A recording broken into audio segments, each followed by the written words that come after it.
Hello my lovelies. Today I'm going to be trying out a technique called the cloud technique.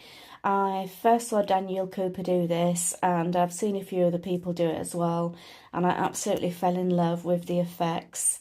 So yeah, that's what I'm doing today.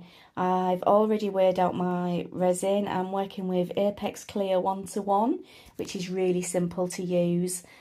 Do love the Apex, doesn't bubble very much, just really easy to work with. So I'm giving that a good mix in now, making sure to scrape the sides and the bottom as I go. What I'm now going to do is weigh it out into some smaller paper cups, because what I want to do is leave it to warm up slightly, because this will make it thicker and it's going to make it easier to do this technique.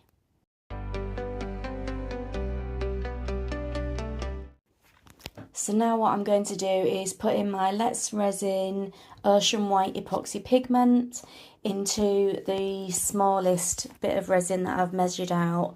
I'm just going to pop a drop in because you need such a very small amount for this effect. I'm going to give it a bit of a stir, obviously not that quick, that's sped up for your benefit. And I'm going to leave that to sit for a while because, as I say, it's going to need to be nice and thick. So the longer I leave it, the thicker it's going to get. So it's a little while later, everything's sat for a bit, it's nice and thick. So now I'm going to pour just a very thin layer into the bottom of these moulds. These are little key ring or pendant moulds that I got from Temu, and it's the first time that I've tried these as well. So I am doubly looking forward to seeing how they all turn out. Coastal charms are here to make your world roll bright. Sparkle and flowers, beauty and reflection and light. So that's all of them with a thin layer of resin in the bottom. So now I'm going to come in with my alcohol inks. This one is Midnight Blue. After that I'll use the cerulean, and to finish I'm going to use the turquoise. I'm just going to pop a drop or two into each one and let them do their thing, and then leave it to really thicken up so it's like a really sticky, syrupy kind of texture before I want to go in with the white. Coastal charms catching your eye, a works of imagination. The limit is the sky. From glitz and glamour to understated art. Oh, and just look how pretty that's looking already before I've done any swirling. I do have to admit though that they are my favourite colours, all the blues, ocean colours. I'm really at home with these.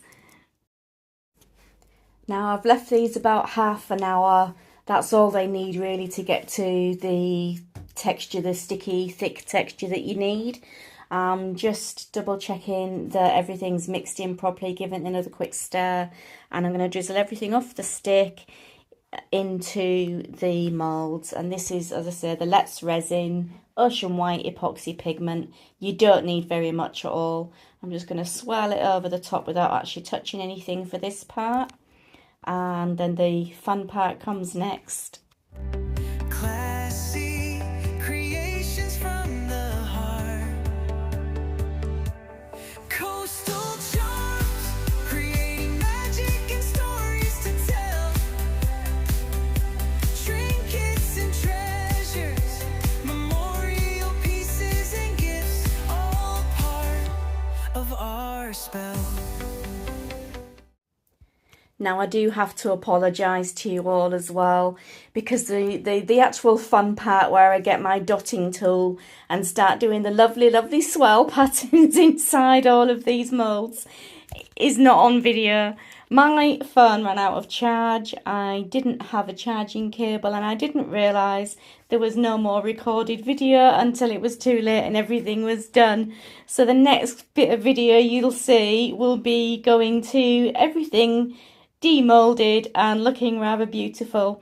What I will say is that I just used the dotting tool. I swirled it in gently and made different patterns. There wasn't any particular style or pattern that I went for, just had fun swirling. Made sure I didn't touch the very bottom. Probably about 3/4 of a way in, 3/4 deep into the thick resin to do the swirl. Definitely didn't disturb what was at the bottom. So that's the best bit of advice I can give you on that, really.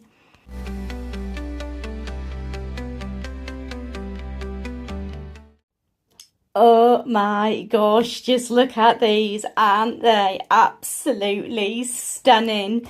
We're gonna gloss over the fact that the letters have to be back to front or upside down to see the beautiful design, because when I was doing the mould they were all facing the right way instead of I haven't got a mould where they face the wrong way, which I do need to rectify, because when they're facing the right way, what's on the top is the front, you know.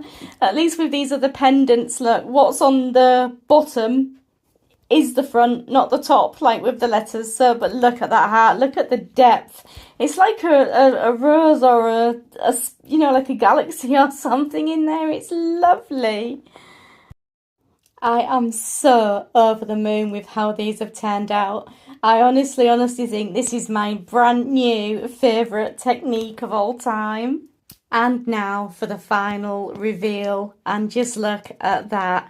I am so over the moon. I'm actually feeling a little bit proud as well, because I've been trying to teach myself wire wrapping and I've been failing miserably, and this is the very first successful piece and I am absolutely over the moon with it. I mean, just look how stunning this pendant has turned out. There isn't anything I don't like about this. Really pleased. Anyway, thank you for watching to the end. I would really appreciate if you could leave me a love heart, comment, subscribe, share. Everything helps my tiny little channel grow. Thank you for now. Bye.